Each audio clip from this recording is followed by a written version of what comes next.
Je ne peux pas être plus heureux en vidéo que quand je parle du Doctor Strange. Bon sang, son second film, ça fait un moment que je l'attends et il est enfin prévu pour la phase 4. Nous sommes obligés d'en parler. D'après ce qui a été déclaré très succinctement, ce second film serait un petit peu plus horrifique que d'habitude. Pas du tout étonnant quand on sait que le vilain du film sera normalement Nightmare, soit Cauchemar en français. Alors ce second opus serait directement lié à la série WandaVision du coup. Et Elizabeth Olsen et non Owen, ferait partie intégrante du film. Donc il y a vraiment des choses à dire. Également en termes de dimension et d'univers, de multiverse. Alors n'hésite pas à lâcher ton plus gros pouce bleu et activer la cloche, car on est parti. Et d'ailleurs, par curiosité, dites-moi quel sorcier va devenir le plus puissant après la phase 4 dans l'avenir du MCU. Est-ce que ce serait Wanda ou est-ce que ce serait Doctor Strange? C'est vraiment une question qui m'intéresse. Allez, bref, on y va. You do you or you don't. But I see through you!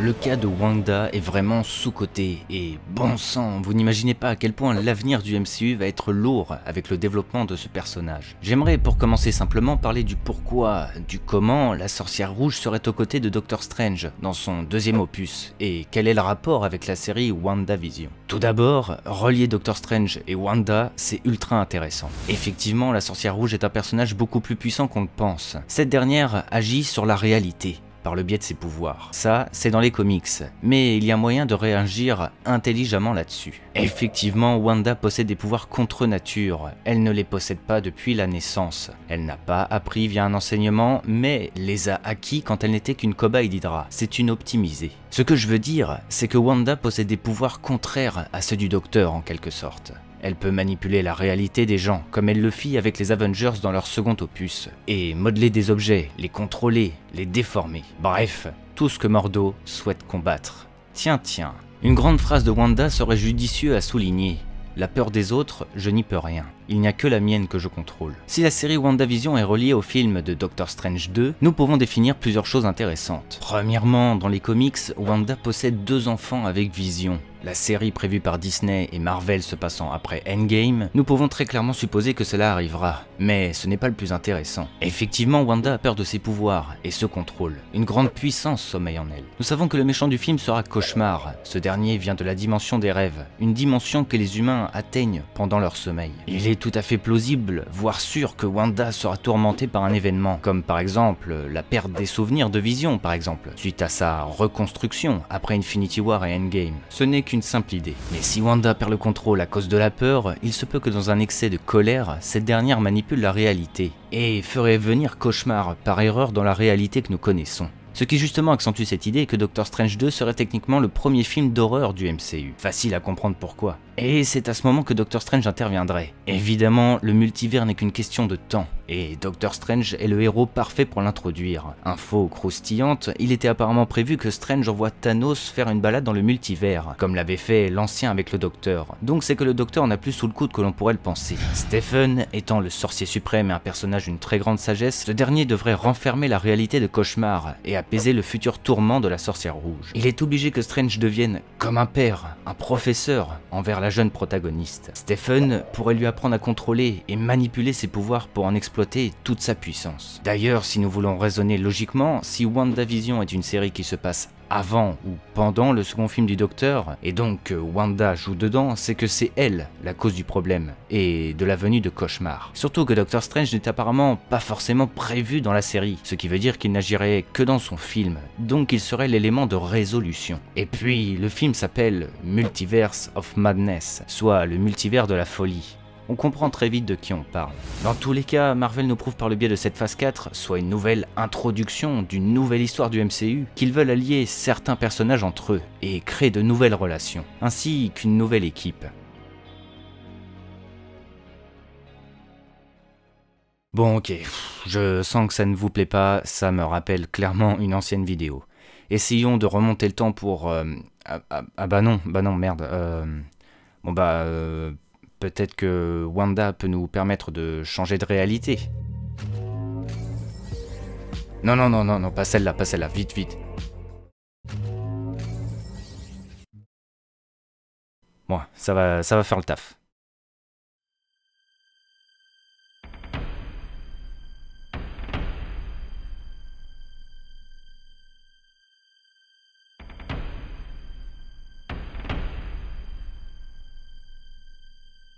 Nous ne savons pas vraiment si Christine Palmer sera de retour ou non pour tout le côté amoureux du Docteur, mais j'ai souvenir de vous avoir partagé dans mon premier 3 théories sur Doctor Strange que Scott Derrickson avait révélé quelque chose de très intéressant. Effectivement, ce dernier souhaite mettre Cléa à l'écran, et avait à la base prévu de le faire pour le second opus, mais c'était une possibilité difficile à mettre à l'œuvre. Dans les comics, Cléa, c'est l'amour du Doctor Strange, et la nièce de Dormammu. Christine Palmer n'est présente que pour occuper la relation amoureuse du Docteur, en attendant sa venue. Bref, nous arrivons tout de même à la phase 4. Énormément de nouvelles têtes arrivent, et nous commençons à être projetés dans un monde beaucoup plus orienté cosmique et dimension parallèle. C'est techniquement le moment parfait pour faire venir Cléa à l'écran. C'est un personnage réellement important dans l'histoire du Docteur, tout comme celui de Mordo ou Dormammu. Alors oui, le problème c'est que cela casserait la potentielle relation entre Wanda et Stephen, qui va très certainement naître, mais il se peut que cela soit juste introduit dans ce deuxième film. Limite,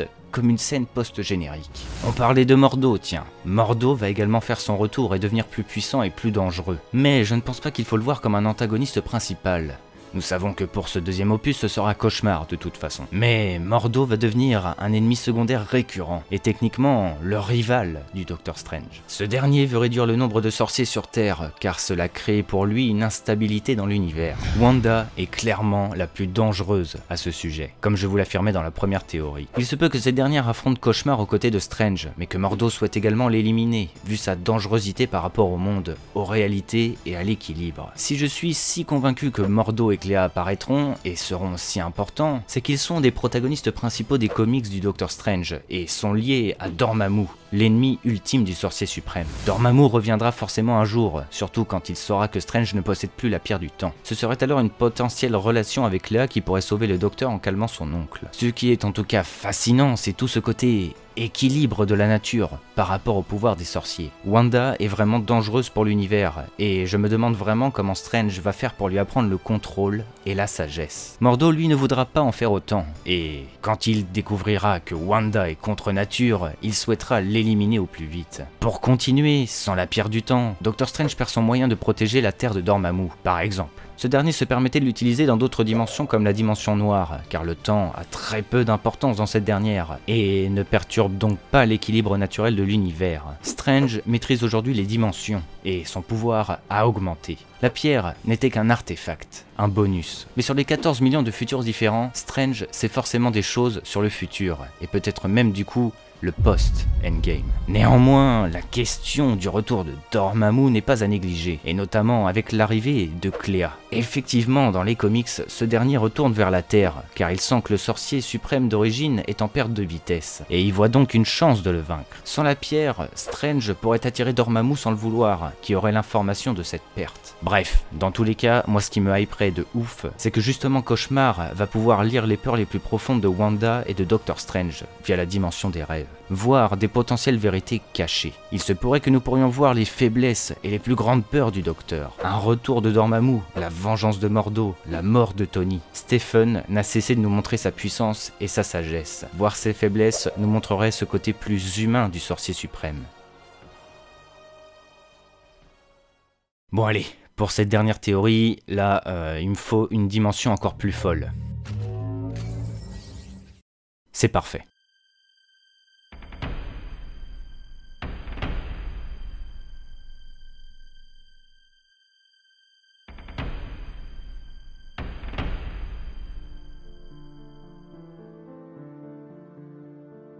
Pour terminer cette vidéo, j'aimerais que nous allions encore plus loin que ce dont on a parlé depuis le début. Effectivement, les créateurs du Marvel Cinematic Universe, les réalisateurs, etc. ont toujours une idée bien précise en tête. Doctor Strange n'est pas qu'un simple nouveau héros qui grossit les rangs des Avengers, bien au contraire. Stephen est le sorcier suprême, celui qui amène la magie dans le MCU, mais aussi et surtout le multivers est encore plus important. Il est le héros pour les réalisateurs qui sera un énorme pilier de la phase 4 et l'intrigue de cette dernière. Il est vrai, le concept de magie est enfin importé, mais encore rien par rapport au multivers. Et Dieu sait que les dimensions parallèles sont au cœur des comics et de l'histoire originelle de Marvel et du Docteur Strange. J'aimerais que nous parlions de la pierre du temps et de son propriétaire. Le concept de l'œil d'Agamotto est empli de mystères dans le MCU et change énormément des comics. Effectivement, dans le MCU, l'œil est en fait représenté par le pendentif du Docteur, mais également et surtout par la pierre du temps. Et comme vous le savez, Strange a dû léguer la pierre du temps à Thanos, qui la détruisit après son premier snap. Puis l'autre pierre du temps appartient au passé, et se devait de retourner à son époque. Donc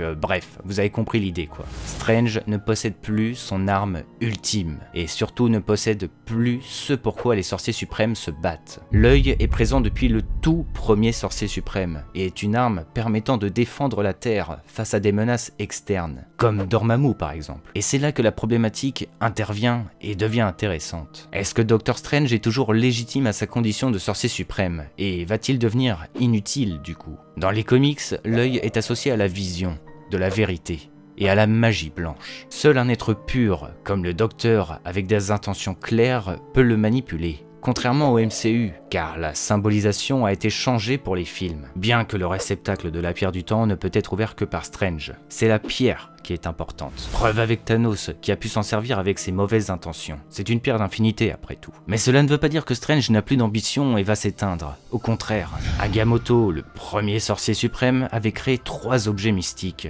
qui, réunis, sont appelés les yeux d'Agamotto. L'œil étant le plus puissant, et le 3e œil, celui qui peut voir la vérité. Dans l'idée, c'est comme ça que Doctor Strange a pu voir les 14 millions de futurs différents, avec l'unique possibilité de vaincre Thanos. Une vérité, mais du futur, par rapport au concept de la pierre du temps.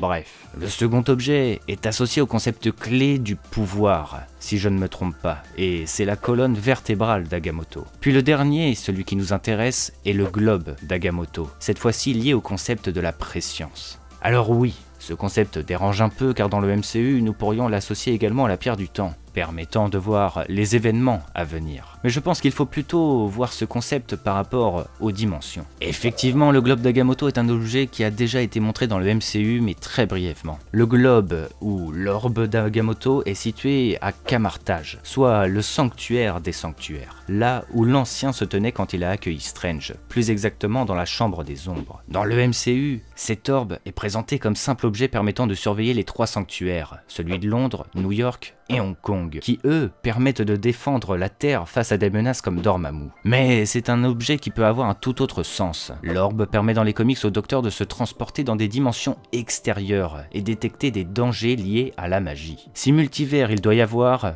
orbe d'Agamotto il y aura. Marvel souhaite aller encore plus loin que ce qui nous a été présenté les 4 premières phases, et doivent donc mettre les moyens pour. Renforcer l'histoire d'Agamotto dans les comics est pour moi très important pour l'avenir du Docteur, car des objets lui appartenant sont canonisés dans le MCU. Strange est présenté comme un élu des sorciers. Je cite, le meilleur d'entre nous. Nombreux sont les objets qu'Agamotto a créés dans les comics et ont servi au Docteur. L'orbe permettrait d'atteindre la dimension des rêves pour vaincre Cauchemar, qui est l'un des plus grands ennemis du Docteur, et même de pouvoir s'élargir hors de la Terre, hors de sa réalité. J'aimerais enfin souligner à quel point Dormammu est sous-coté, et à quel point Strange est très loin de pouvoir se mesurer à lui pour le moment. Dormammu est la représentation de la destruction, et grâce à la dimension noire, permet de se modéliser comme il nous l'a été montré. Dormammu aura une sacrée importance dans l'avenir du MCU, notamment la phase 5, et aurait les capacités de devenir le méchant ultime de cette phase. J'aimerais accentuer le fait que Dormammu, dans sa conception pour le premier film du Docteur, a été fait pour ressembler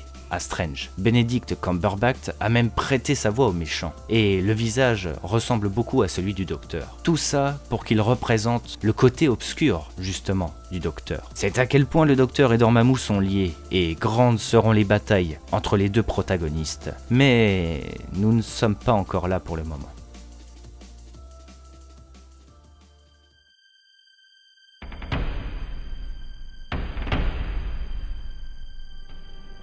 J'espère sincèrement que la vidéo vous aura plu. Si c'est le cas, n'hésitez pas à vous abonner à la chaîne, à me suivre sur Twitter ou Instagram. Et petite nouveauté, sachez que si ce t-shirt Spider-Man vous intéresse, vous pourrez le retrouver avec un autre également dans la description. Et du coup, si vous souhaitez l'acheter, n'hésitez pas à utiliser le code promo ARGO15 qui va réduire du coup de 15% vos achats sur Tostadora. Alors, je sais que ça peut déranger certains, mais je trouve vraiment que les t-shirts de chez Tostadora sont vraiment de qualité. Et moi, en tant que... Bah non, je ne suis plus étudiant du coup, donc faut que je me démerde maintenant. Et bah ça me permet de m'apporter potentiellement un petit revenu si certains achètent des t-shirts. Donc c'est toujours un plus, et en plus sinon ça me fait un t-shirt gratuit. Donc voilà, bref, c'était Argorok, et que le Lionheart soit avec vous.